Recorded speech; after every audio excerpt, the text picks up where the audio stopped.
надо масштабировать отдельные эпизоды. Коллеги, это не полезно.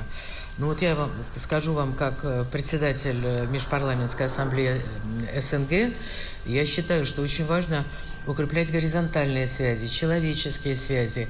Это продолжение той дружбы народов России, стран СНГ. Мы жили в одном государстве, у нас есть общие традиции, у нас есть общие интересы.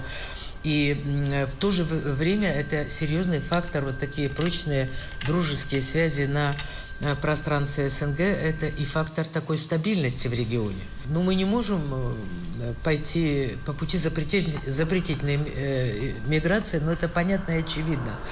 Мы будем продолжать совершенствование законодательства во взаимодействии с нашими коллегами из тех стран, которые в основном направляют миграционные потоки. И думаю, что мы цивилизованно сможем справиться с этой проблемой и поставить ее в такое правильное, законное, взаимовыгодное русло.